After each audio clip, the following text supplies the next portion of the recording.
संगत जी, मैं नवनीत वर्मा आपके अपने चैनल गुरु बंदगी में आपका स्वागत करता हूँ। संगत जी, हम साखियाँ और सत्संग लेकर आते रहते हैं। अगर आप साखियाँ या सत्संग सुनना पसंद करते हो तो हमारे चैनल गुरु बंदगी को सब्सक्राइब करके हमारे परिवार का हिस्सा बने और हमें अपना प्यार दें। संगत जी, कुछ संगत के कमेंट आए थे कि करम सिंह जी के सारे सत्संग अपलोड करो। संगत जी, 1 बाय 1 हम सभी सत्संग अपलोड करेंगे, पर आज हम एक सत्संग करम सिंह जी का अपलोड करने जा रहे हैं, जिसका नाम है दीन गवाया दुनी स्यों दुनी न चली साथ। आइए बड़े प्यार से सत्संग सुनते हैं जी।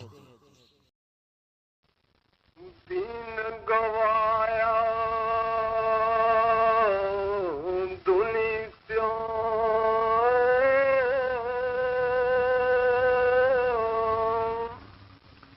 दुनी न चली साथ, पैर कुहाड़ा मारे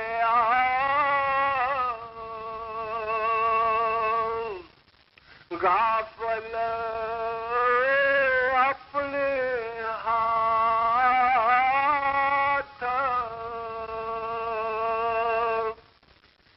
प्यारी साध संगत जी, राधा स्वामी। शेख फरीद जी दे पहला श्लोक लै चुके हाँ। अज कबीर भगत महाराज जी दे श्लोक लैन लगे हाँ। सब नूं पता है, पंजवीं पातशाही गुरु अर्जन देव जी महाराज जी ने जिस वक्त दरबार साहब की भीड़ बनाई, उस वक्त बहुत सारे महात्मा भगतां भट्टां दी बाणी इकट्ठर करके दरबार साहब दे विच लिखाई। इस गल दा कोई वितकरा नहीं रखिया कि कोई महात्मा किसे मजहब का है, किस कौम का है, किस देश का है। बहुत सारे महात्मा छोटियां जातां दे विच गिने जाते सी, जिस तरह भगत कबीर जी महाराज जिन्हां दी जात जुलाहा सी, अपनी बाणी दे विच भी लिखते हैं, ओछी मेरी जात जुलाहा, हर का नाम लियो मैं लाहा। इन्हां दी बाणी दरबार साहब दे विच दर्ज की गई। शेख फरीद की बाणी दर्ज की गई। रविदास महात्मा की बाणी दर्ज की गई। मीराबाई की बाणी दर्ज की गई। सन्ने जट की बाणी दर्ज की गई। इस तरह रामानंद पंडित की बाणी दर्ज की गई। नामदेव सीपे की बाणी दर्ज की गई। होर भी सैने नाई वगैरह की कईयां की बाणी पंजवीं पातशाही गुरु अर्जन साहब महाराज जी ने इस करके दर्ज कराई कि साडे हिरदे दे अंदर ये ख्याल ना रहे कि कोई मत या मजहब, कोई कौम मालिक की भगती नहीं कर सकती। ऊच नीच का वितकरा दूर करने वास्ते, मत मत के झगड़ियां नूं मिटाउण वास्ते पंजवीं पातशाही श्री गुरु अर्जन देव जी महाराज जी ने दरबार साहब एक बोहित बनाया इस भवसागरों पार होने वास्ते, ताकि इस बाणी नूं पढ़ के असी दुनिया के जीव असल गल नूं समझ सकीए। लेकिन असी पढ़न से जोर जरूर लाया होया है। जो कुछ गुरमुख सानू संदेश और उपदेश दिंदे हन, उहदे मुताबक कदे अपने जीवन नूं ढालण की कोशिश नहीं की। सब नूं पता है, कबीर साहब महाराज जी बनारस के इलाके दे विच बड़े उचकोटी के महात्मा होए हन। और जिस वक्त कबीर साहब महाराज जी होए हन 15वीं सदी दे विच, उस तो कोई 50 साल बाद गुरु नानक देव जी महाराज जी ने जन्म धारण किया, यानी अवतार लिया। उस वक्त कबीर साहब महाराज जी 50 साल के सी।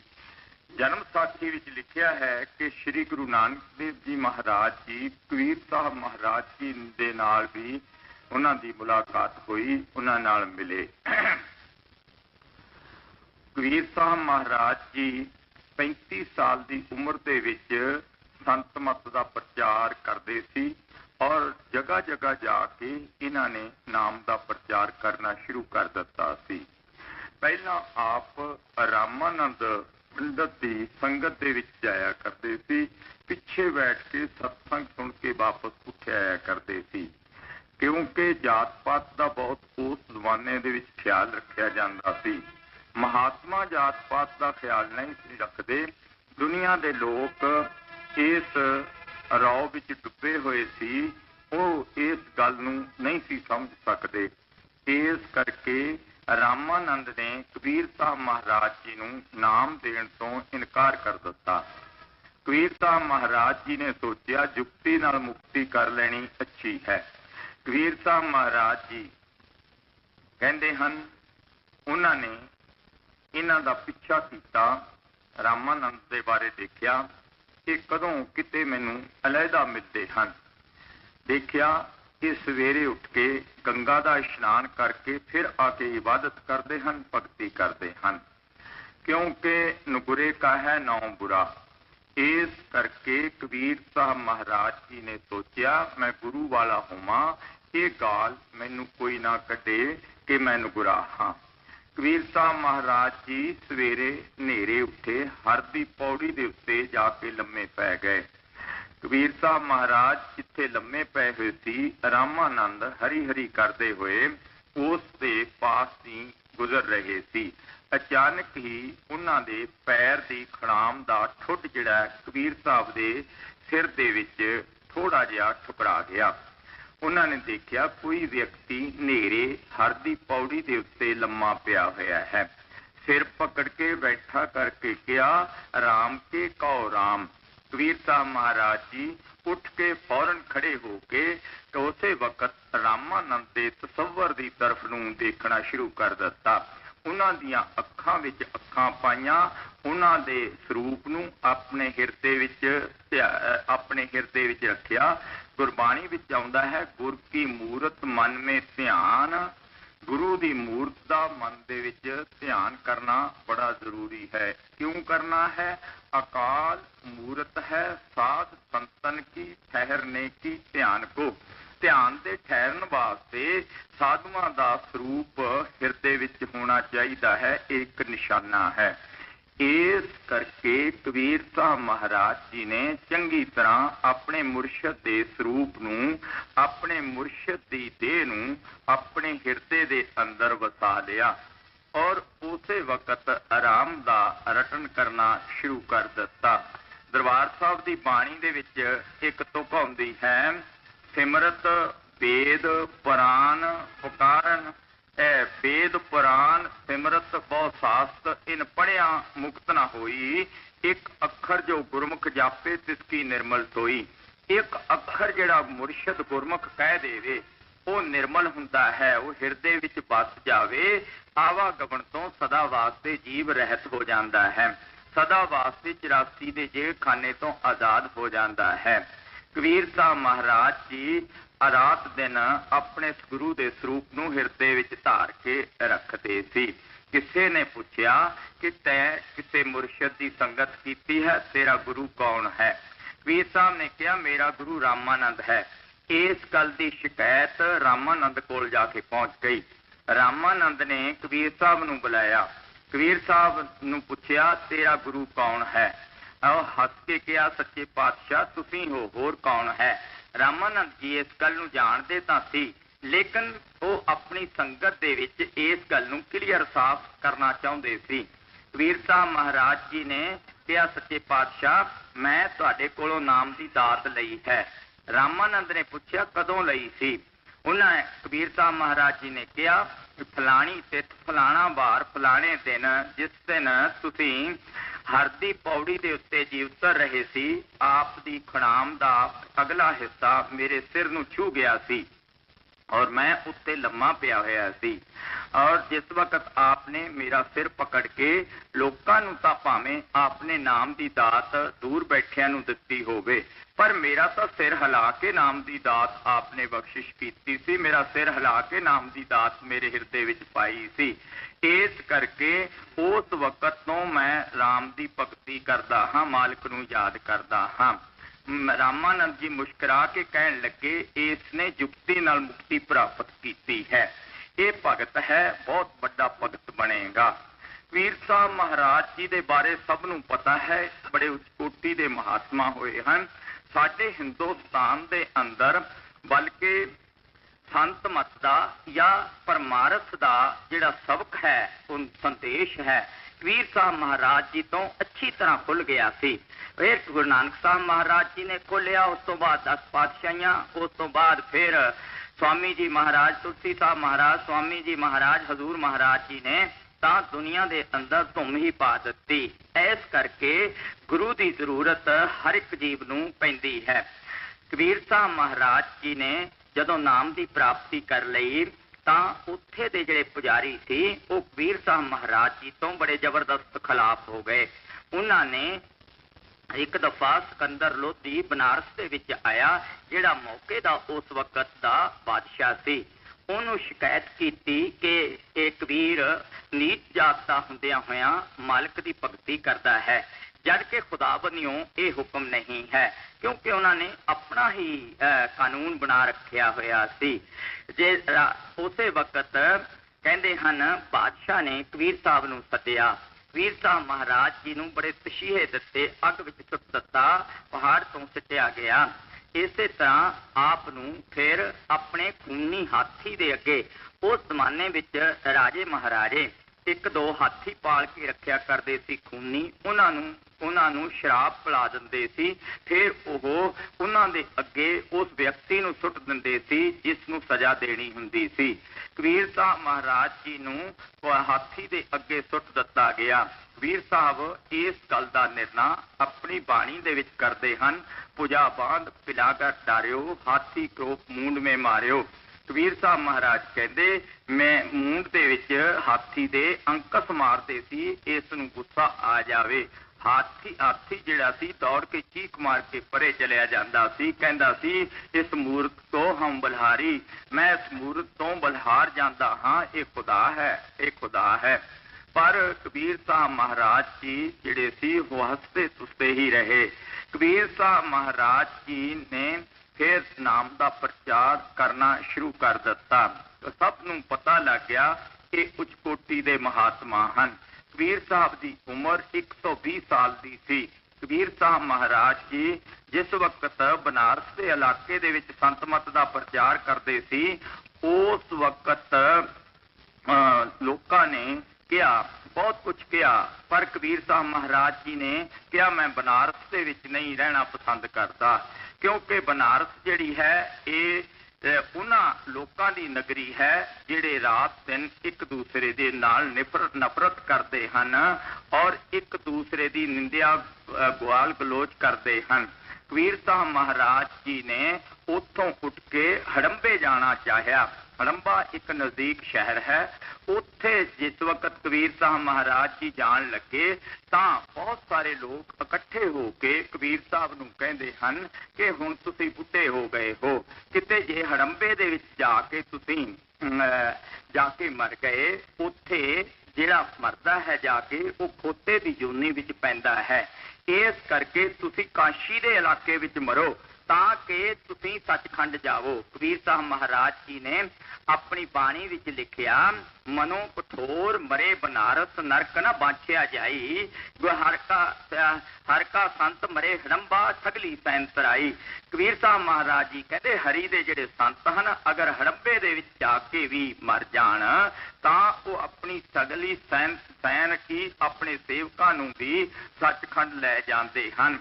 इस नाल कोई मतलब नहीं किहड़ी जगह है, कौन कित्थे जीव मरदा है, जिहड़ा भगती करता है वो भावें किते भी होवे उत्थे ही सचखंड नूं जांदा है, क्योंकि ये पृथ्वी, ये स्थान, ये जगह जिसका आपां रोज अजायब घर बना के दर्शन करते हाँ, देखते हाँ।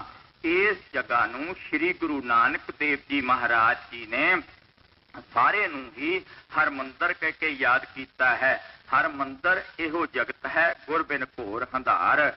गुरु तो बगैर इस संसार के अंदर घोर हंधार है।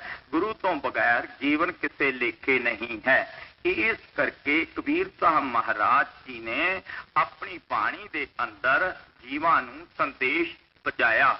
जगह जगह जाके संत मत का होका दिता। की कहा कबीर साहब महाराज जी ने? हुणे ही तुसीं सुन चुके हो।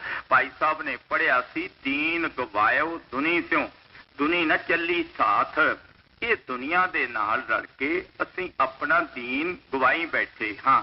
मजहबां दे नाल प्यार पा के, कौमां नाल प्यार पा के, धन दौलत नाल प्यार पा के, इस्त्री नाल प्यार पा के, बाल बच्चियां नाल प्यार पा के, दुनिया दे मटीरियल नाल प्यार पा के, इस दुनिया दा जो कुछ नजर आउंदा है ये काल दी नगरी है, काल दी ये बनाई हुई वस्तु है।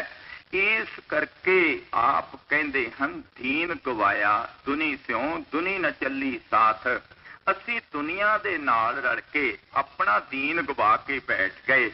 आ चंगा है, आ मंदा है, आ मजहब चंगा है, आ मंदा है, आ फलानी जात चंगी है, फलानी नीच है, आ ऊंच है, आ मेरा पुत्र चंगा है, आ वफादार है, मेरा पिता चंगा है, आ इस तरह दा है। इस चक्कर दे विच अपना जीवन बर्बाद करके कहते हैं पैर कुहाड़ा मारिया गाफल अपने हाथ। इस मूर्ख ने अपने पैर दे उत्ते आपे ही कुहाड़ा जबरदस्त मार के अपने आप ही जख्म कर लिया। इस नूं असल गल दा, असल चीज दा भेद ना मिलिया। इस करके कबीर साहब महाराज जी संदेश दिंदे हैं कि साडा मजहब कोई मजहब नहीं, साडा कोई इत्थे देश नहीं है, साडी इत्थे कोई कौम नहीं है। असीं तां इस दुनिया दे अंदर इस तरह खाना बदोशां की तरह आए हुए हाँ। 4 दिन इत्थे भुगत के फिर असीं इत्थों चले जाना है। ना कोई इत्थे मजहब है, ना कोई कौम है, ना कोई देश है, ना कोई साडा पुत्र धी है, ना कोई साडा अपना है। जिन्हां नाल असीं प्यार पाई बैठे हाँ, लैणे देने का संबंध है, गर्जां का हिसाब किताब है। जदों गर्ज खत्म हो जाती है कोई भी किसी का नहीं हुंदा। असीं मेरी मेरी करते हाँ, साडा इत्थे कुछ भी नहीं है। जितने पिता जिहड़ा है पुत्र नाल प्यार करता है, इस करके करता है कि ये बुढ़ापे का सहारा बनेगा। पुत्र पिता नाल प्यार करता है कि मैं इसकी जायदाद लवांगा। स्त्री पति नाल प्यार करती है क्यों मैं इस नाल शादी कराई हुई है। पति स्त्री नाल प्यार करता है क्योंकि उसकी वो स्त्री है। इसे तरह असी कोठियां नाल मकानां नाल प्यार करते हाँ, असी हत्थां पैरां नाल बनाए हैं, मैं माया खर्च की हुई है। जो इत्थे मजहब हन, कौम हन, जिन्हां विच असी पैदा होए हाँ, उन्हां नाल प्यार है। असी उन्हां विच खच्चत होके लीन होए बैठे हाँ। पर असी दीन गवाया दुनी स्यों दुनी न चली साथ। ये दुनिया साडे नाल जाण वाली नहीं है। 4 दिन का इस दुनिया नाल साडा संबंध है। आखिर नूं जीव अकेला ही इस दुनिया दे विचों जांदा है। जिस दे नाल उसका मुरशद है वो मुरशद नाल ले जांदा है। जिसका कोई मुरशद नहीं उसनूं काल दा फरिश्ता इस दे गल दे विच संगल पा के घसीट के ले जांदा है। इस करके कबीर साहब महाराज जी सानू नसीहत दिंदे हैं और ये शब्द बड़े प्यार गौर नाल सुनने वाले हैं। कबीर साहब महाराज जी की बाणी बड़ी ही उच्ची है। सुनो अगली तुक दे विच की कहंदे हैं। हाँ, दीन गवाया दुनी स्यों दुनी न चली साथ। पैर कुहाड़ा मारिया गाफल अपने हाथ। कबीर संतन की चुगिया भली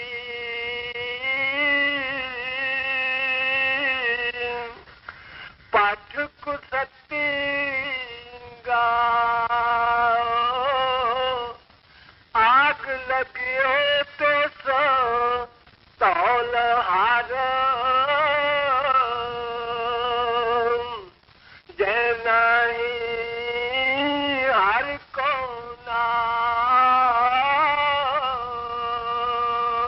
कबीर साहब महाराज जी की बाणी का एक एक शब्द जिहड़ा है, लफज जिहड़ा है, बड़ा ही उच्चा है, बड़ा निशाना है। कबीर साहब महाराज जी इस संसार की कंडीशन नूं बयान करते हुए कहते हैं संतन की झुंगिया भली। कदे ख्याल किया है संतां की झुंगी नूं क्यों सलाया गया है, क्यों उसनूं वड्डा कहा गया है? क्योंकि उत्थे बैठ के इबादत की जाती है। कबीर विचक ग्रंथ दे विच लिखिया है, नाम जपत दलितरी भला, टुट्टी घर की छान, कंचन मंदिर जाल दे जिथे भगत नहीं भगवान।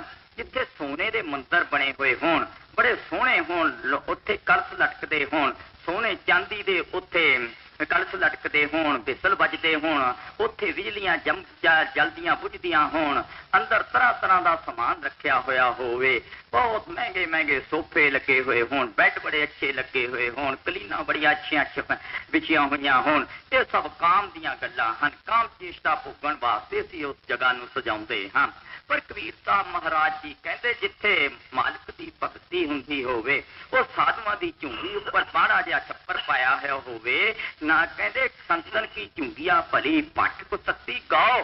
कहते पट है वो गांव, वो पट है वो जगह, वो पट है वो मंदिर, पट है वो धौलर, जिस दे विच राजे महाराजे रात दिन भोग भोगते हैं। कहते हैं जित आग लगे तो इस धौल हर जे ना ही हर का नाम। जिथे हरि की भगती नहीं की जाती, जिथे मालिक नूं याद नहीं किया जाता, वो धौलर किसे किस काम दे हैं?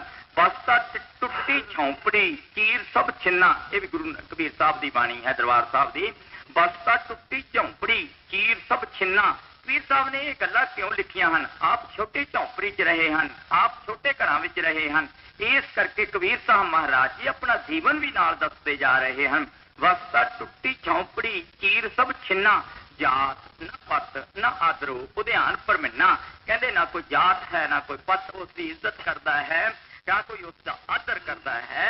कहते हैं अगे जाके कहते हैं राजा सगली सृष्टि का हर हर नाम मन पिन्ना। वो सारी सृष्टि का बादशाह है जेड़ा झोंपड़ी विच बैठ के मालिक की इबादत, मालिक की भगती, मालिक नूं याद करता है। ऐसे गुरमुख नूं ऐस सलाम करन दी जरूरत है, ऐसे गुरमुखां दी संगत करन दी जरूरत है। साईं दास महात्मा लिखदा है, कहते हैं फेर फकर नूं करना सलाम चंगा, भावें हाल तो भी बेहाल होवे, ये ना जानिए इससे नहीं पल्ले, मता पिछला कोई कमाल होवे। साईं दास तू बोल ला गोदड़ी नूं, मता गोदड़ी विच किते लाल होवे। कहते पता नहीं किते गोदड़ी विच लाल ही पिया होवे, तू गोदड़ी नूं फोल के देख लै। कहते पता नहीं ये जिहड़ा छोटा जिहा जीव तैनूं नजर आउंदा है, जिहदी झोंपड़ी यही जी ढही हुई है, की पता है मालिक नूं मिल चुकिया होया है। इस करके महात्मा सानू बड़े प्यार नाल समझाउंदे जा रहे हैं। कहते हैं वड्डे वड्डे धौलहर, बड़े बड़े अच्छे मंदिर, बड़े बड़ियां बिल्डिंगां जिन्हां दे अंदर एयर कंडीशनर लगे हुए हैं, ऐसे वो किस काम दे हैं? जिथे मालिक की भगती नहीं है, मालिक की इबादत नहीं है, मालिक नूं कोई याद नहीं करता। इस करके कबीर साहब महाराज जी ने फैसला दे दिता, संतन की झुंगिया भली, पट को सत्ती गौ। आग लगे ते धौल हर जै नाही हर का नाम। जिथे हरी दी भगती नहीं, उन्होंने अग लग जावे, वो किसी काम दे नहीं हैं। देख लो कितना क्लीयर कट करके समझाते हैं। हुण सुनो अगली तुक दे विच की कहते हैं। हाँ जी, कबीर माया चोरती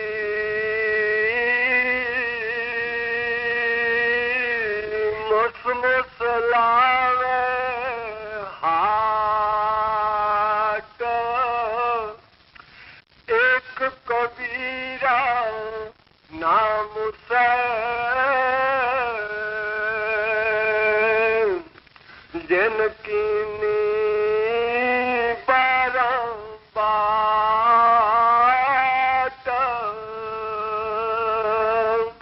ਸਾਹਿਬ ਮਹਾਰਾਜ ਜੀ ਨੇ ਮਾਇਆ ਨੂੰ ਚੋਰਟੀ ਕਿਹਾ ਹੈ, ਮਾਇਆ ਨੂੰ ਨਾਗਣ ਕਿਹਾ ਹੈ, ਮਾਇਆ ਨੂੰ ਬੇਸਬਾ ਕਿਹਾ ਹੈ, ਮਾਇਆ ਨੂੰ ਡਟਣੀ ਕਿਹਾ ਹੈ, ਹੋਰ ਵੀ ਕਈ ਨਾਮਾਂ ਦੇ ਨਾਲ ਇਸ ਨੂੰ ਫਾਰ ਕੀਤਾ ਹੈ, ਇਸ ਨੂੰ ਖੰਡਨ ਕੀਤਾ ਹੈ ਕਿ ਮਾਇਆ ਕੀ ਚੀਜ਼ ਹੈ। ਇਹ ਮਾਇਆ ਹੀ ਹੈ ਜਿਹੜੀ ਇੱਕ ਦੂਸਰੇ ਨਾਲ ਨਫ਼ਰਤ ਪੈਦਾ ਕਰਦੀ ਹੈ। ਆ ਜਿਹੜੇ ਮਜ਼ਮਾਂ ਦੇ ਝਗੜੇ, ਕੌਮਾਂ ਦੇ ਝਗੜੇ, ਦੇਸਾਂ ਦੇ ਝਗੜੇ, ਆ ਜਿਹੜੇ ਧੀਆਂ ਪੁੱਤਰਾਂ ਦੇ ਝਗੜੇ, ਇਸਤਰੀ ਪਤੀ ਦਾ ਝਗੜਾ, ਆ ਜੋ ਕੁਛ ਹੋ ਰਿਹਾ ਹੈ ਸਭ ਮਾਇਆ ਦੇ ਕਾਰਨ ਅਸੀਂ ਇੱਕ ਦੂਸਰੇ ਨਾਲ ਨਫ਼ਰਤ ਕਰਨ ਲੱਗੇ ਹੋਏ ਹਾਂ। ਮਹਾਤਮਾ ਕਹਿੰਦੇ ਹਨ ਮਾਇਆ ਹੀ ਹੈ ਜਿਸ ਦੇ ਕਾਰਨ ਅਸੀਂ ਇੱਕ ਦੂਸਰੇ ਨੂੰ ਬੁਰਾ ਭਲਾ ਕਹਿ ਦਿੰਦੇ ਹਾਂ। ਮਾਇਆ ਕਾਰਨ ਇੱਕ ਦੂਸਰੇ ਦੇ ਗੋਲੀ ਮਾਰ ਦਿੰਦੇ ਹਾਂ। ਦੋ ਵਿਸਵੇ ਘੱਟ ਪਿਤਾ ਆਪਣੇ ਪੁੱਤਰ ਨੂੰ ਜਗ੍ਹਾ ਦੇ ਦਿੰਦਾ ਹੈ, ਬੰਦੂਕ ਲੈ ਕੇ ਅੱਗੇ ਖੜਾ ਹੋ ਜਾਂਦਾ ਹੈ, ਉਹ ਨਿਕਲਣੇ ਸਾਰ ਗੋਲੀ ਮਾਰ ਦਿੰਦਾ ਹੈ, ਮੇਰੇ ਪਿਤਾ ਨੇ ਮੈਨੂੰ ਘੱਟ ਜਗ੍ਹਾ ਦਿੱਤੀ ਹੈ।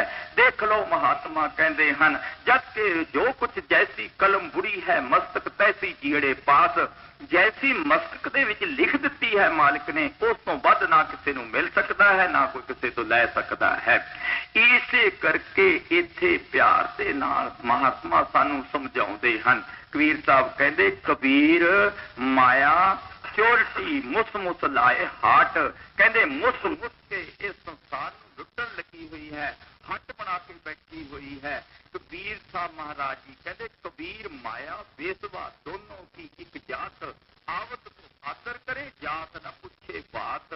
ਜਦੋਂ ਇਹ ਜਾਂਦੀ ਹੈ ਪਾਰ ਕਰਕੇ ਜਾਂਦੀ ਹੈ, ਜਦੋਂ ਇਹ ਆਉਂਦੀ ਹੈ ਮੂੰਹ ਉੱਪਰ ਨੂੰ ਕਰ ਲੈਂਦਾ ਹੈ, ਕਾਰਾਂ ਮਰੂਤੀਆਂ ਦੇ ਵਿੱਚ ਝੂਟਦਾ ਫਿਰਦਾ ਹੈ। ਦੇਖ ਲਓ ਮੈਂ ਮੇਰੀ ਬੇਰੀ ਕਰਨ ਲੱਗਿਆ ਹੋਇਆ ਹੈ। ਪਰ ਇਸ ਤੋਂ ਬਚਿਆ ਕੌਣ ਹੈ? ਇੱਕ ਕਬੀਰਾ ਬਚਿਆ ਹੈ। ਕਬੀਰ ਸਾਹਿਬ ਮਹਾਰਾਜ ਜੀ ਕਹਿੰਦੇ ਇੱਕ ਕਬੀਰਾ ਨਾਮ ਸੇ ਜਿਨ ਕੀਨੀ 12 ਬਾਟ।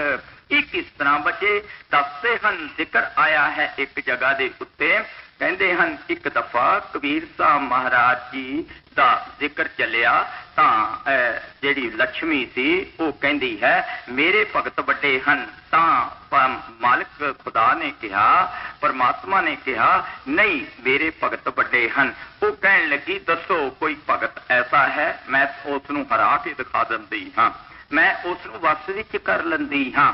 ਕਹਿੰਦੇ ਹਨ ਇਸੇ ਤਰ੍ਹਾਂ ਹੋਇਆ। ਉਹਨਾਂ ਨੇ ਸਲਾਹ ਬਣਾ ਲਿੱਤੀ ਗਈ। ਜਿਹੜਾ ਪ੍ਰਭੂ ਪਰਮਾਤਮਾ ਸੀ ਉਹਨਾਂ ਨੇ ਇੱਕ ਗਰੀਬ ਫਕੀਰ ਦਾ ਭੇਸ ਧਾਰ ਲਿਆ ਔਰ ਇੱਕ ਵੱਡੇ ਸ਼ਾਹੂਕਾਰ ਦੇ ਦਰਵਾਜ਼ੇ ਦੇ ਉੱਤੇ ਚਲੇ ਗਏ। ਉਸ ਸ਼ਾਹੂਕਾਰ ਨੂੰ ਕਿਹਾ ਭਈ ਮੈਂ 4 ਦਿਨ ਤੁਹਾਡੇ ਘਰ ਦੇ ਵਿੱਚ ਰਹਿਣਾ ਹੈ। ਪਰ ਉਹ ਕਰਮਕਾਂਡੀ ਸੀ। ਉਹ ਕੀ ਕਰਦਾ ਸੀ? ਜਗ ਹੋਮ ਤਪ ਵਗੈਰਾ ਕਰਦਾ ਸੀ, ਛਬੀਲਾਂ ਲਾਈਆਂ ਹੋਈਆਂ ਸੀ, ਸੇਵਾ ਲੋਕਾਂ ਦੀ ਬੜੀ ਕਰਦਾ ਸੀ। ਉਹਨੇ ਕਿਹਾ ਬੜੀ ਖੁਸ਼ੀ ਨਾਲ ਆਪ ਰਹੋ। ਉਸ ਭਗਤ ਨੇ ਕਿਹਾ ਮੈਂ 12 ਦਿਨ ਤੱਕ ਤੁਹਾਡੇ ਕਮਰੇ ਵਿੱਚ ਰਹਿਣਾ ਚਾਹੁੰਦਾ ਹਾਂ, ਫਿਰ ਚਲਿਆ ਜਾਵਾਂਗਾ। ਮੈਂ ਇੱਕ ਜਗ੍ਹਾ ਨਹੀਂ ਟਿਕਦਾ, 12 ਦਿਨ ਦੇ ਬਾਅਦ ਚਲਿਆ ਜਾਵਾਂਗਾ। ਉਹਨੇ ਕਿਹਾ ਮਹਾਤਮਾ ਜੀ ਬੜੀ ਖੁਸ਼ੀ ਨਾਲ ਟਿਕੋ। ਮਹਾਤਮਾ ਨੂੰ ਕਮਰਾ ਖੋਲ ਦਿੱਤਾ ਗਿਆ। ਪਿੱਛੇ ਲక్ష్ਮੀ ਚਲੀ ਗਈ। ਲక్ష్ਮੀ ਨੇ ਜਾ ਕੇ ਬਾਹਰ ਖੜਾ ਹੋ ਕੇ ਹੱਥ ਦੇ ਵਿੱਚ ਇੱਕ ਪਖੰਡ ਕਰਕੇ ਇੱਕ ਝਾਂਜਰ ਪਕੜੀ ਹੋਈ ਸੀ, ਜ਼ਮੀਨ ਦੇ ਉੱਤੇ ਪੈਰ ਮਾਰਿਆ ਜ਼ੋਰ ਨਾਲ, ਫੜਕ ਦੇ ਕੇ ਕਹਿ ਕੇ ਆਲਖ ਜਗਾ ਦਿੱਤੀ। ਅੰਦਰੋਂ ਸਠਾਣੀ ਨਿਕਲੀ। ਸਠਾਣੀ ਨੇ ਪੁੱਛਿਆ ਮਾਤਾ ਕੀ ਚਾਹੀਦਾ ਹੈ? ਉਹਨੇ ਕਿਹਾ ਇੱਕ ਪਾਣੀ ਦਾ ਗਲਾਸ ਪਿਲਾ ਦੇ।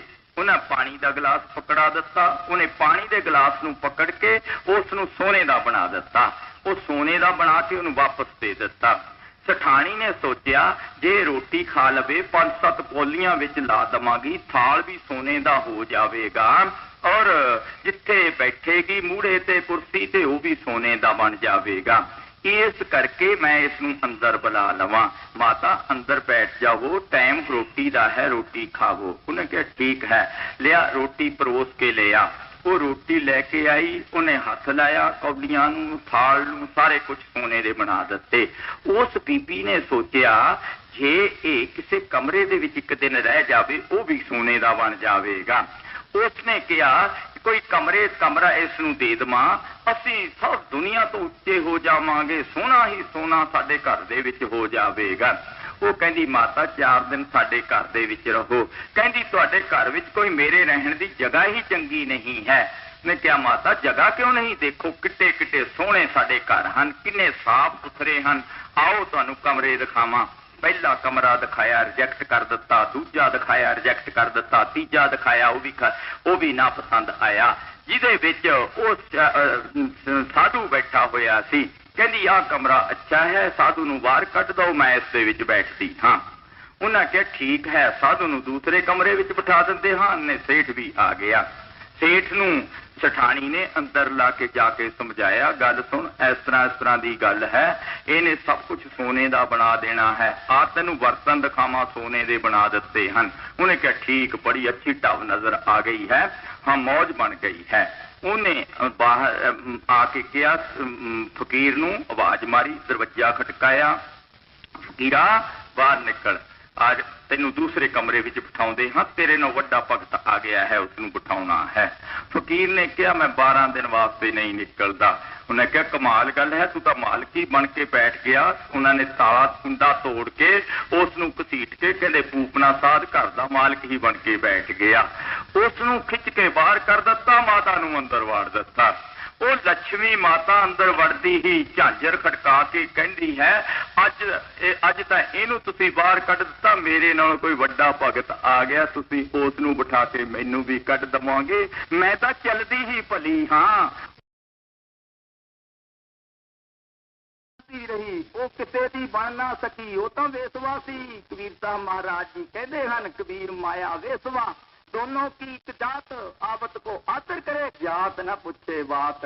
ਵੱਡੇ ਵੱਡੇ ਲੋਕ ਹਾਰ ਜਾਂਦੇ ਹਨ, ਕਦੇ ਸੋਚਿਆ ਨਹੀਂ, ਕਦੇ ਵਿਚਾਰ ਨਹੀਂ ਕਰਕੇ ਦੇਖੀ।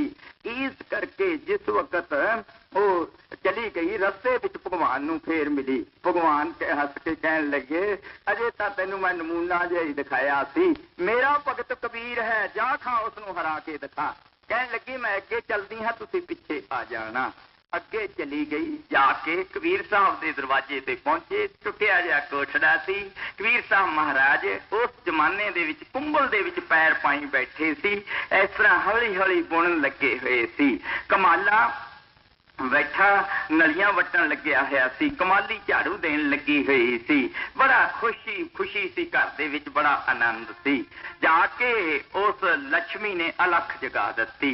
ਜਦ ਉਸ ਵਕਤ ਦੇ ਜਿਹੜੇ ਪੁੱਤਰ ਹੁੰਦੇ ਸੀ, ਬੜੇ ਸਮਝਦਾਰ ਹੁੰਦੇ ਸੀ, ਉਸ ਪੁੱਤਰ ਨੇ, ਕਮਾਲੇ ਨੇ ਕਬੀਰ ਨੂੰ ਪੁੱਛਿਆ, ਇੱਕ ਮਾਤਾ ਬਾਹਰ ਖੜੀ ਹੈ ਔਰ ਪਾਣੀ ਦਾ ਇੱਕ ਕੱਪ ਮੰਗਦੀ ਹੈ, ਦੇ ਦੇਵਾਂ ਕਿ ਨਾ ਦੇਵਾਂ? ਕਬੀਰ ਸਾਹਿਬ ਨੇ ਕਿਹਾ ਦਰਵਾਜ਼ੇ ਤੇ ਆਇਆ ਕੋਈ ਭੁੱਖਾ ਪਿਆਸਾ ਨਾ ਜਾਵੇ, ਜ਼ਰੂਰ ਪਾਣੀ ਪਿਲਾ।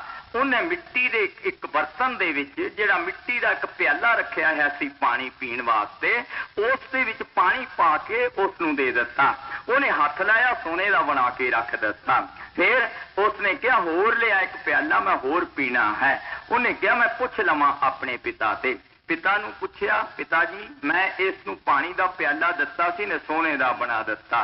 ਕਬੀਰ ਸਾਹਿਬ ਮਹਾਰਾਜ ਕਹਿੰਦੇ ਬੜਾ ਜ਼ੁਲਮ ਹੋਇਆ, ਰਾਤ ਨੂੰ ਡਾਕੂ ਆ ਜਾਣਗੇ, ਚੋਰ ਆ ਜਾਣਗੇ ਆਪਣੇ ਘਰ ਦੇ ਵਿੱਚ, ਆਪਣੇ ਘਰ ਨੂੰ ਦਰਵਾਜ਼ਾ ਨਹੀਂ ਲੱਗਿਆ ਹੋਇਆ, ਲੁੱਟੇ ਜਾਵਾਂਗੇ, ਬੜਾ ਕੰਮ ਖਰਾਬ ਹੋਇਆ। ਇਹ ਜਿਹੜਾ ਕੁਜੜਾ ਹੈ ਇਸੇ ਦੇ ਮੱਥੇ ਮਾਰਦੇ, ਨਾਲ ਹੀ ਲੈ ਜਾਵੇ, ਸਾਨੂੰ ਨਹੀਂ ਜ਼ਰੂਰਤ। ਕਹਿੰਦੇ ਹਨ ਕਬੀਰ ਸਾਹਿਬ ਮਹਾਰਾਜ ਜੀ ਦੀ ਇਹ ਗੱਲ ਸੁਣੀ, ਉਸਨੇ ਕਿਹਾ ਇੱਥੇ ਮੇਰੀ ਦਾਲ ਨਹੀਂ ਗਲਦੀ। ਉੱਥੋਂ ਉਸੇ ਵਕਤ ਤੁਰ ਗਈ, ਭੱਜ ਗਈ। ਕਬੀਰ ਸਾਹਿਬ ਮਹਾਰਾਜ ਜੀ ਨੇ ਆਪਣੀ ਬਾਣੀ ਦੇ ਵਿੱਚ ਲਿਖ ਦਿੱਤਾ, ਕਬੀਰ ਮਾਇਆ ਚੋਟੀ ਮੁਸ ਮੁਸ ਲਾਏ ਹਾਟ, ਇੱਕ ਕਬੀਰਾ ਨਾਮ ਉਸੇ ਜਿਨ ਕੀਨੀ 12 ਬਾਟ। ਇੱਕ ਕਬੀਰ ਨਹੀਂ ਲੁੱਟਿਆ ਗਿਆ ਔਰ ਸਾਰੇ ਲੁੱਟੇ ਗਏ। ਜਿਨ ਕੀਨੀ 12 ਬਾਟ ਦਾ ਮਤਲਬ 12 ਹਿੱਸੇ ਕੱਟ ਕੇ ਕਰ ਦਿੱਤੇ, ਉਸ ਨੂੰ ਪੁਤਲਾ ਕਰ ਦਿੱਤਾ, ਉਸ ਨੂੰ ਵੱਢ ਦਿੱਤਾ। ਕਬੀਰ ਸਾਹਿਬ ਹੋਰ ਬਾਣੀ ਦੇ ਵਿੱਚ ਲਿਖਦੇ ਹਨ, ਕਬੀਰ ਮਾਇਆ ਪਾਪਣੀ ਫੰਦ ਲੈ ਬੈਠੀ ਹਾਟ। ਸਭ ਤੋਂ ਕਹਿੰਦੇ ਕਬੀਰ ਸਾਹਿਬ ਮਹਾਰਾਜ ਕਹਿੰਦੇ ਫੰਦ ਲਾ ਕੇ ਬੈਠੀ ਹੋਈ ਹੈ। ਕਹਿੰਦੇ ਕਬੀਰ ਸਭ ਜਗ ਤੋਂ ਫੰਦੇ ਪੜਾ, ਕਹਿੰਦੇ ਸਾਰਾ ਜਗ ਫੰਦੇ ਦੇ ਵਿੱਚ ਪਿਆ ਗਿਆ।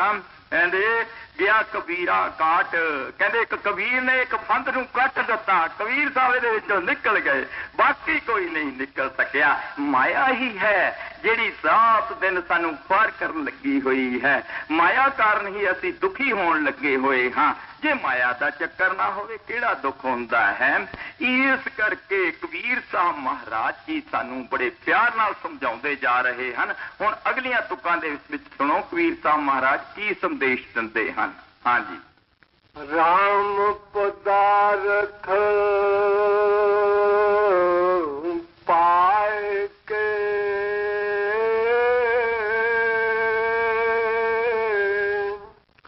कबीरा गांठ न खोल, नहीं पतर नहीं पार को, नहीं गात नहीं मौला। ਇਹ ਆਪਣੇ ਸਿੱਖਾਂ ਸੇਵਕਾਂ ਨੂੰ ਸਤਿਗੁਰੂ ਕਿਉਂ ਉਪਦੇਸ਼ ਦਿੰਦਾ ਹੈ, ਇਹ ਕਿਉਂ ਸਮਝਾਉਂਦਾ ਹੈ? ਰਾਮ ਰਤਨ ਧਨ ਪਾਏ ਕੇ ਕਬੀਰਾ ਗਾਂਠ ਨਾ ਖੋਲ। ਰਾਮ ਦੀ ਵਸਤੂ ਜਦੋਂ ਕਿਸੇ ਹਿਰਦੇ ਦੇ ਵਿੱਚ ਰੱਖ ਦਿੱਤੀ ਜਾਵੇ, ਕਬੀਰ ਸਾਹਿਬ ਮਹਾਰਾਜ ਕਹਿੰਦੇ ਗੱਠ ਨੂੰ ਘੁੱਟ ਕੇ ਬੰਨ ਲਵੀਂ, ਐਸਾ ਨਾ ਹੋ ਕਿਤੇ ਤੂੰ ਇਸ ਨੂੰ ਖੋਲ ਕੇ ਬੈਠ ਜਾਵੇਂ। ਇਹ ਵਸਤੂ ਜਿਹੜੀ ਹੈ ਜੇਕਰ ਖੁੱਲ ਗਈ ਤਾਂ ਤੇਰੇ ਹੱਥ ਕੁਛ ਨਹੀਂ ਲੱਗੇਗਾ। 10 ਦਾ ਨੋਟ ਜੇਬ ਦੇ ਵਿੱਚ ਹੋਵੇ, ਬਾਰ-ਬਾਰ ਹੱਥ ਧਰ ਕੇ ਦੇਖਦੇ ਹਾਂ, ਕਿਸੇ ਨੂੰ ਕੱਢ ਕੇ ਦਿਖਾਉਣ ਦੀ ਕੋਸ਼ਿਸ਼ ਨਹੀਂ ਕਰਦੇ। ਬੱਸ ਦੇ ਵਿੱਚ ਵੀ ਗੱਡੀ ਦਾ ਟਿਕਟ ਲੈਣਾ ਹੋਵੇ, ਅਸੀਂ ਆਇਸਤਾ ਦੇ ਕੇ ਲੁਕੋ ਕੇ ਰੁਮਾਲ ਕੱਢਦੇ ਹਾਂ, ਬਟੂਆ ਕੱਢਦੇ ਹਾਂ, ਕੋਈ ਦੇਖ ਨਾ ਲਵੇ। ਇਹ ਇੱਕ ਅਮੋਲਕ ਚੀਜ਼ ਹੈ ਜਿਹੜੀ ਸਭ ਦੁਨੀਆ ਨੂੰ ਅਸੀਂ ਵੰਡ ਦਈਏ ਜਾਂ ਦਿਖਾ ਦਈਏ।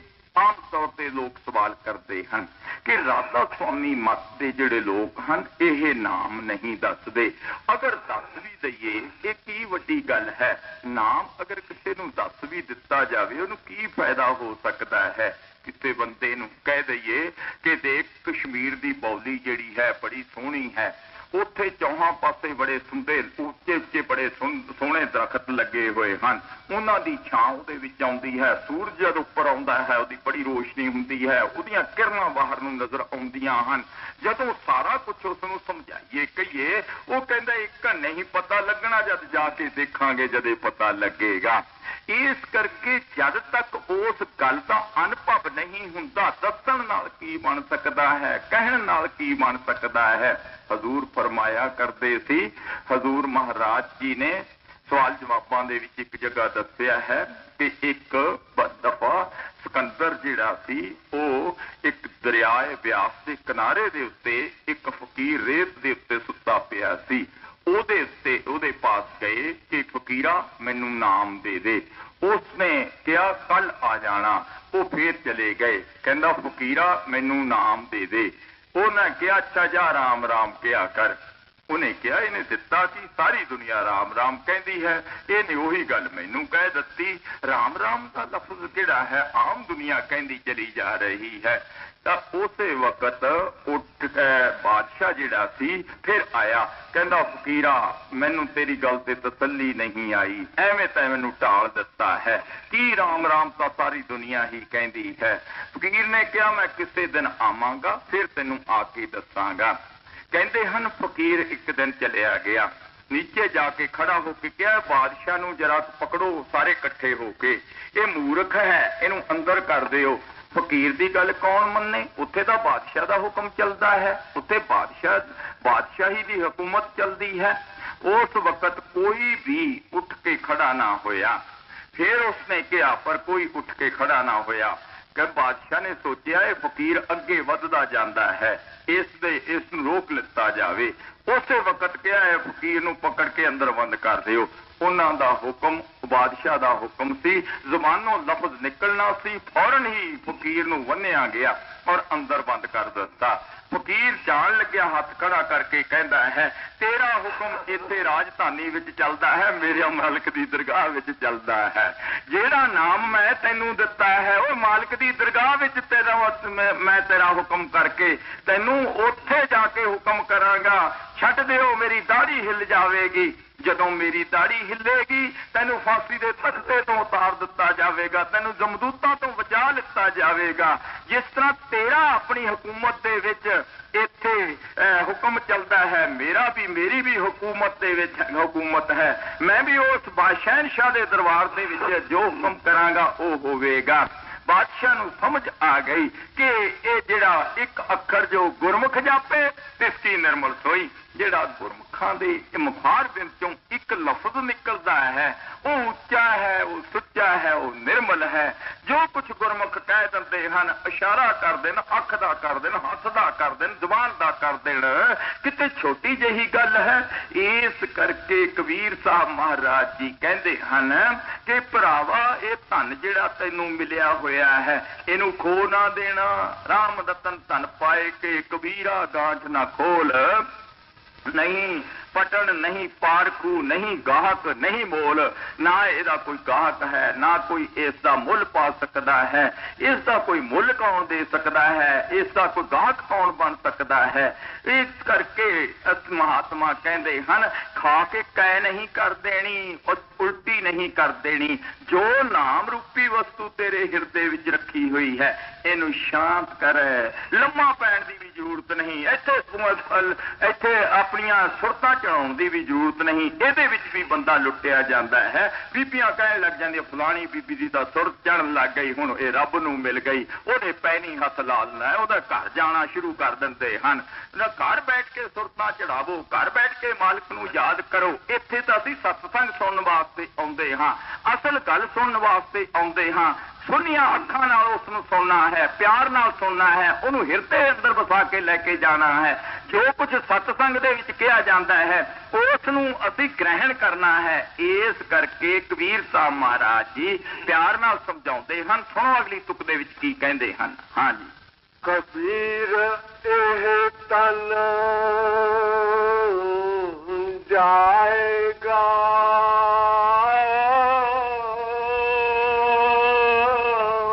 ਕਵਨ ਮਾਰਗ ਲਾਏ ਕੇ ਸੰਗਤ ਕਰ ਸਾਧਕੀ ਕੇ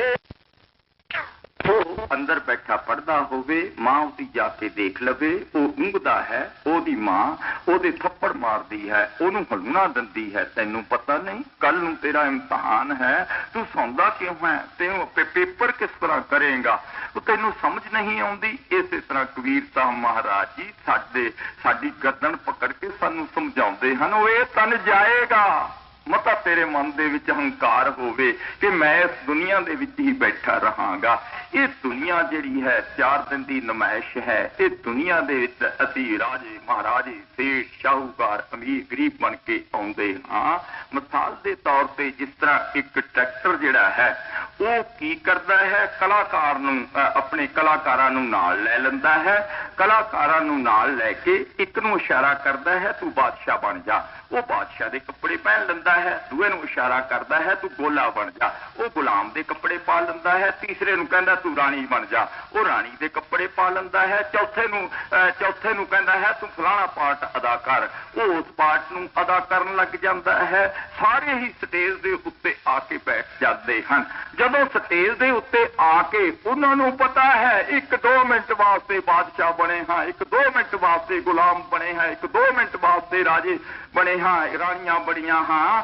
ਇਸ ਕਰਕੇ ਉਹ ਇਸ ਤੇ ਦਾਅਵਾ ਨਹੀਂ ਕਰਦੇ, ਉਹ ਮੈਂ ਮੇਰੀ ਨਹੀਂ ਕਰਦੇ।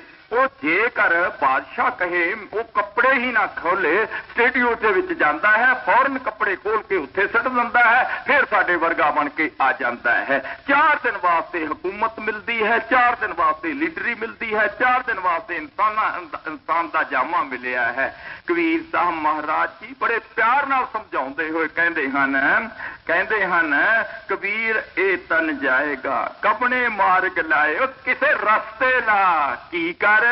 ਕਹਿੰਦੇ ਹਨ ਕਿ ਸੰਗਤ ਕਰ ਸਾਧਕੀ ਕੇ ਹਰ ਕੇ ਗੁਣ ਗਾਏ। ਕਹਿੰਦੇ 2 ਗੱਲਾਂ ਕਰ, ਸਾਧੂਆਂ ਦੀ ਸੰਗਤ ਕਰ ਜਾਂ ਹਰੀ ਦੇ ਗੁਣ ਗਾ। ਹਰੀ ਦੇ ਗੁਣ ਤਦ ਗਾਏ ਜਾਂਦੇ ਹਨ ਜਦੋਂ ਸਾਧੂਆਂ ਦੀ ਸੰਗਤ ਪ੍ਰਾਪਤ ਹੋ ਜਾਵੇ। ਇਹ ਬੜੀ ਨਸੀਹਤ ਹੈ, ਬੜਾ ਉੱਚਾ ਸੰਦੇਸ਼ ਹੈ ਕਬੀਰ ਸਾਹਿਬ ਮਹਾਰਾਜ ਜੀ ਦਾ। ਸੁਣੋ ਅਗਲੀ ਤੁਕ ਦੇ ਵਿੱਚ ਕੀ ਕਹਿੰਦੇ ਹਨ। ਹਾਂਜੀ, ਕਬੀਰ ਮਾਨਸ ਜਨਮ ਦੁਰਲਭ ਹੈ,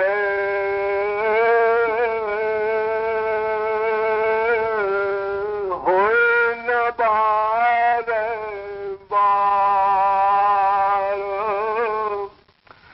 ਜੋ ਬਨ ਫਲ ਪਾ ਕੇ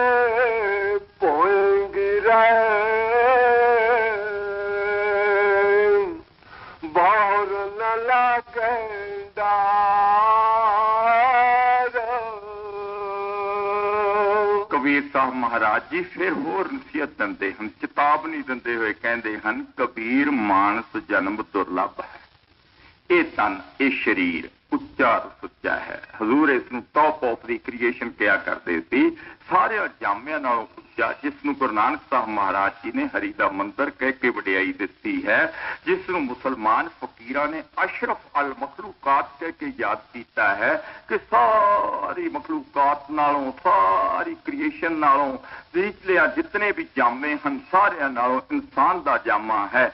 ਇਸੇ ਤਰ੍ਹਾਂ ਰਿਸ਼ੀਆਂ ਮੁਨੀਆਂ ਨੇ ਇਸ ਨੂੰ ਨਰ ਨਰੈਣੀ ਦੇ ਕਿਹਾ ਹੈ कि ये नारायण की देह है, जिसके विच बैठ के असीं मालिक की इबादत कर सकते हाँ, जिसके अंदर बैठ के असीं मालिक की भगती कर सकते हाँ।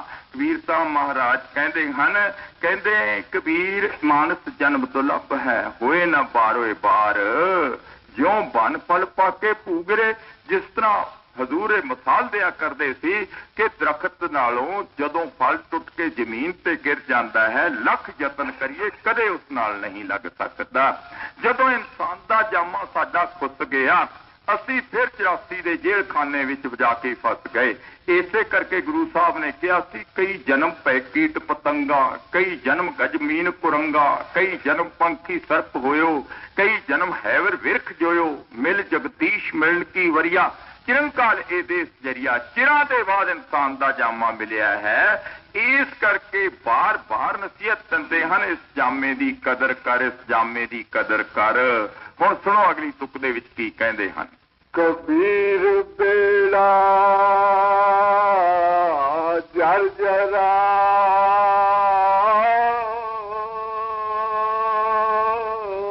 फूटे के कहलार, हरुए हरुए तर गए, डूबे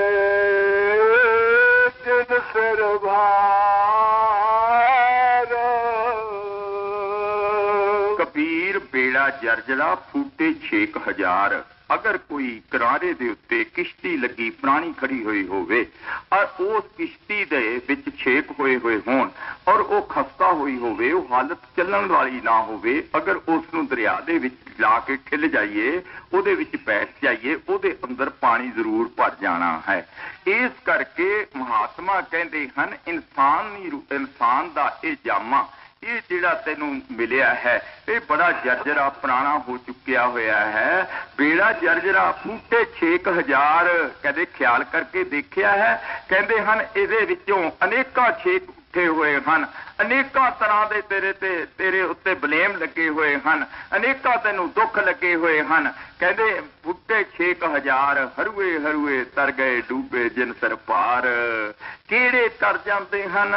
क्योंकि रस्ता जिहड़ा है बड़ा कठिन है, बड़ा विखड़ा है। एक प्रेमी ने लिखा है, रस्ता विखड़ा खतरनाक डाडा, बिना रहपना कौन पहुंचाए तैनू, ताते ओट पकड़ी सच्चे सतगुर दी, जिहड़ा विछड़िया मीत बुलाए तैनू। कहते विछड़े हुए दाते नू मिलाउण वाले दा पल्ला पकड़ लै, हाथ पकड़ लै, बेड़ा जर्जरा हो गया है। ये दरिया दे विच खिलिया जा रहा है। इस बेड़े दा तू ख्याल कर कि इसने खत्म हो जाना है, इसने डुब जाना है। भाव कि इंसान दा जामा खत्म होण लग्या होया है। महात्मा ये नसीहत दिंदे हन। हुण अगली तुक दे विच होर खोल के दसणगे। कबीर गर्भ ना कीजिए,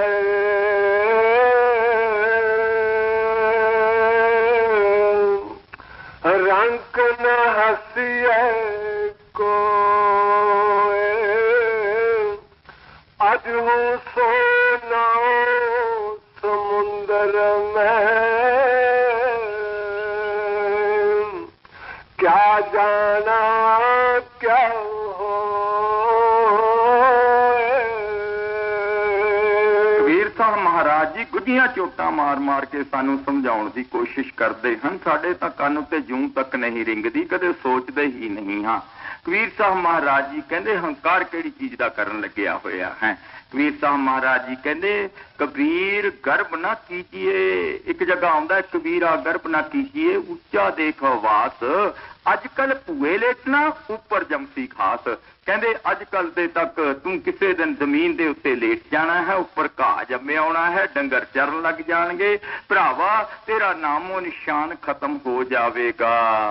कहे इत्थे कहते कबीर गर्भ ना कीजिए, रंक ना हसीए कोई। कहते रंक गरीब नूं देख के हसना क्यों, अजे तो नाव समुंदर में, अजे तो नाव जिहड़ी है, किश्ती जिहड़ी है समुंदर विच तरी जा रही है। क्या जाने क्या होए, पता नहीं कदों लहर आ जानी है, पता नहीं मगरमच्छ ने टक्कर मार देनी है, पता नहीं कदों तैनूं डुबना पै जाना है। इस करके कहते हंकार ना कर, मैं मेरी दे विच ना फस।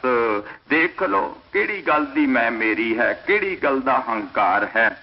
देख बड़े बड़े बड़े राजे महाराजे सेठ शाहूकार इस दुनिया दे अंदर आए, बड़े बड़े अटंबर उन्होंने रचे। बुल्ले शाह फकीर लिखता है कित्थे है सुल्तान सिकंदर, मौत ने छड्डी पीर पैगंबर, सारे छड़ छड़ गए अटंबर, इत्थे कोई पाएदार नहीं, उठ जाग कुराड़े मार नहीं, कुराड़े ना मार, देख ला नजर मार के।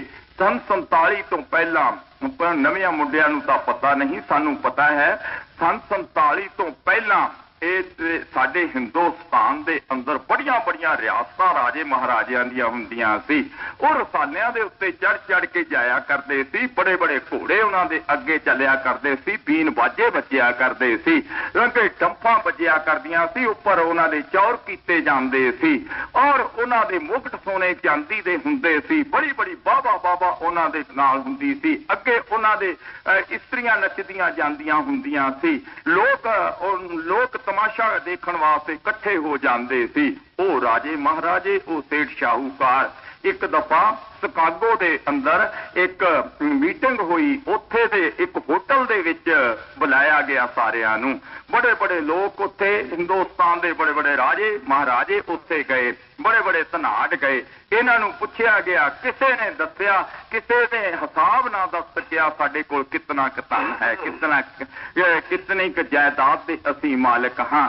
जदों सन 47 होया सब नूं पता है उन्हां दी की हालत होई, खाली हथ दुनिया दे विच चले गए। जिन्हां दी 367 राणियां सी, उन्हां राणियां ने उन्हां दा साथ ना दिता। इस करके महात्मा सानू बड़े प्यार नाल समझाउंदे हन, ओ भरावा की सोची बैठा है, इस दुनिया दे विचों चले जाना है, ये जीवन तेरा किसी लेखे नहीं है, जीवन तेरा खत्म हो जाना है। कबीर साहब महाराज जी कहते हैं कबीर गर्भ न कीजिए, रंक न हसीए कोए, अजू सो नाव समुद्र में, क्या जाने क्या होए, कहते पता नहीं की हो जाएगा। हुण अगली तुक सुनो, कबीर साहब महाराज जी सानू नसीहत दिंदे हन, फिर हलूणा दिंदे हन, कहंदे हन इस मार्ग ते चलो, आ वस्तु लै, की कहंदे हन अगे दसणगे। कबीर लूटना है तो लूट ले,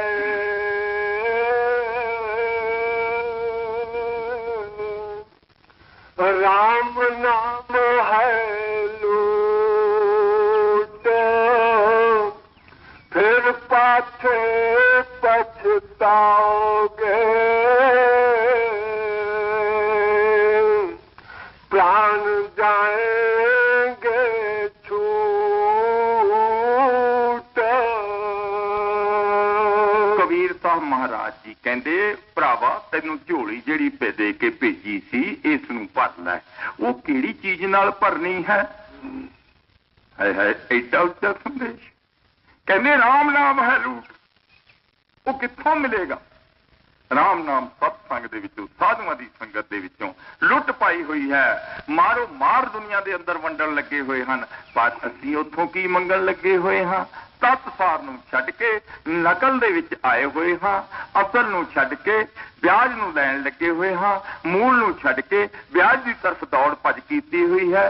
कबीर साहब महाराज जी कहंदे लूटना है तो लूट लै, राम नाम है लूट।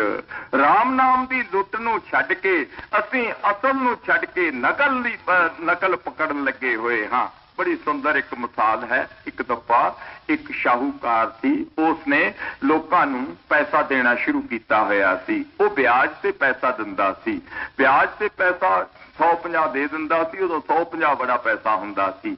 उन्हें एक बंदे नूं 100 रुपया ब्याज से दे दिता। वो सामी बेचारी गरीब सी, उन्हें पैसा खर्च लिया, दे वापस ना सकिया। उस नूं पुछण गया, भरा पैसे दे दे। उन्हें कहा भी गरीबी बड़ी है, ले ठहर के दवांगा। फिर 10 दिन बाद गया, महीने बाद गया, साल बाद गया। ब्याज वधदा जांदा सी। आखिर नूं 3-4 साल बाद फिर उसनूं कहा भी मियाद खत्म हुंदी जांदी है, ब्याज तेरा 200 हो गया है, मूल सिर्फ 100 है। इस करके भरावा तू इउं कर ते मैनू जल्दी ते जल्दी पैसे निपटा दे। उन्हें कहा जे हुंदे तां मैं निपटा दिंदा, है ही नहीं मेरे पल्ले। उन्हें फिर सोचा की कीता जावे। उन्हें कहा जे मेरी मियाद खत्म हो गई फिर की करांगा, मैं मुकदमा भी नहीं कर सकता। उसने जाके मुकदमा दर्ज करा दिता। जिस वक्त तरीक पई, दोनों ही जज दे अगे जाके खड़े हो गए। जज ने पुछया, गरीब आदमी नूं पुछया, कंगाल नूं पुछया, भरा इस ते तैं पैसे देने हन? कहंदा दोए हथ बन के देने हन, पर की करां, घर तां चूहे भुखे मरदे हन, गरीबी बड़ी है, दे नहीं सकदा, मेरे वस की गल नहीं है। उन्हें कहा ठीक, वाकई ही बेचारा गरीब है। सेठ जी एडे तकड़े आदमी थोड़े, जरी दे कपड़े पहने हुए हन, ठाठ बाट पड़ा है, ये गरीब नूं थोड़ा बहुत किरपा कर दिओ तुसीं। उन्हें कहा दसो की कर दईए? कहंदे या मूल छड्ड दे या ब्याज छड्ड दे। उन्हें कहा मैनूं 2 मिनट सलाह कर लैण दो मन नाल। छड्ड दिता गया, परे चलिया गया। जाके खड़ा होकर सोच विच पै गया की छड्डां। उन्हें कहा जे तां मैं मूल छड्डिया ना, जे मैं ब्याज छड्डिया 200 है, मूल छड्डिया 100 है, केड़ी चीज छड्डां? उन्हें सोचते विचार करके क्या चलो आपां मूल ही छड्ड दिंदे हां, ब्याज 200 तो मिल जाएगा, ब्याज ज्यादा है ते जिहड़ा मूल है वो 100 रुपया है। जज ने पूछया क्यों बई, सलाह कर लई? कहंदा कर लई। कहंदा की सलाह करी? कहंदा जी मूल छड्डिया। जज ने उहदे वकील नूं कहा, वकील साहब आ फार्म लवो, दस्तखत कराओ, इहदे अंगूठा लवा लवो, 2 गवाहियां पा लवो, किते मुक्कर ना जावे। उस दी गवाहियां पा लिया, अंगूठा लवा लिता गया। उन्हें लिख दिता कि मैं मूल छड्ड दिता। जदों मूल छड्ड दिता, वो जज ने आवाज मारी अपने दूतां नूं, नजदीक दियां नूं, इहनूं बांह तो पकड़ के बाहर कढ दो, जिन्हें मूल छड्ड दिता वो ब्याज कित्थों लवेगा? जिन्होंने मूल ही छड्ड दिता है उन्होंने ब्याज कित्थे पल्ले पवेगा? असल में एक ही इकाई है, जुमला अदद में समाई है, इको शब्द है। गुरबाणी दे विच पंजवीं पातशाही ने लिखिया है,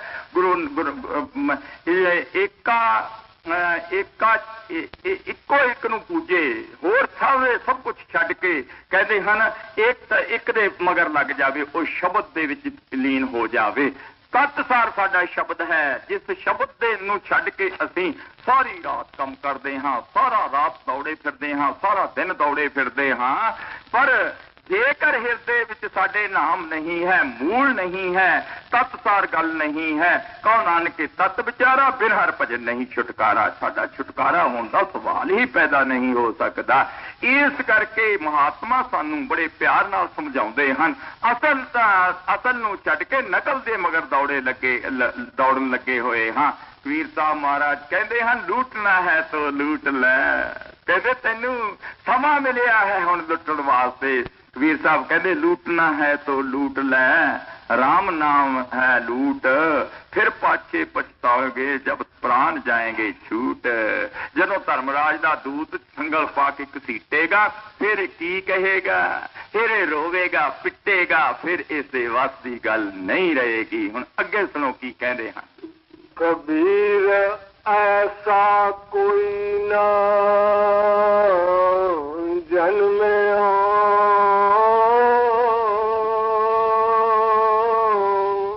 अपने घर लावे आग, पांचों लड़का मार के रहे रामल बलाग।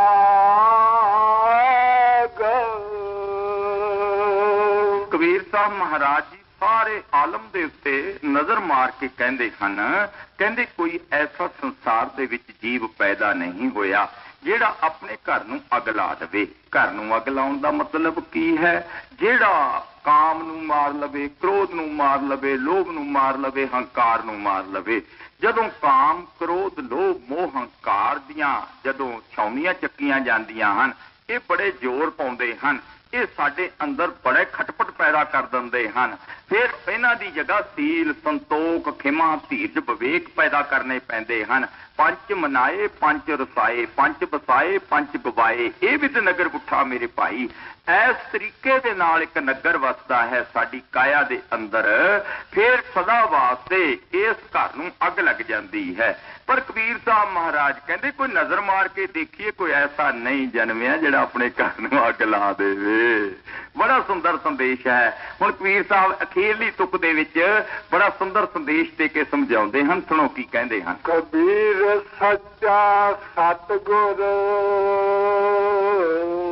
ਮੈਂ ਮਿਲਿਆ,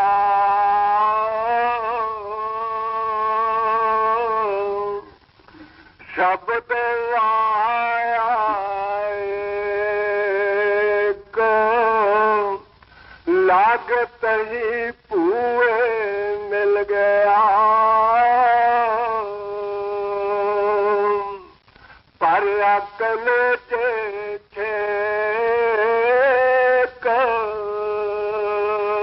ਸਾਰਾ ਮਜ਼ਮੂਨ ਕਹਿ ਕੇ ਕਬੀਰ ਸਾਹਿਬ ਮਹਾਰਾਜ ਜੀ ਫੈਸਲਾ ਦਿੰਦੇ ਹਨ, ਅਰਜ਼ ਪਿਲਾਉਂਦੇ ਹਨ। ਕਹਿੰਦੇ ਹਨ ਮੈਨੂੰ ਰਾਮਾਨੰਦ ਦੀ ਰਹਿਮਤ ਹੋਈ, ਕਿਰਪਾ ਹੋਈ, ਪੂਰਾ ਸਤਿਗੁਰੂ ਮਿਲ ਗਿਆ, ਸੱਚਾ ਸਤਿਗੁਰੂ ਮਿਲ ਗਿਆ।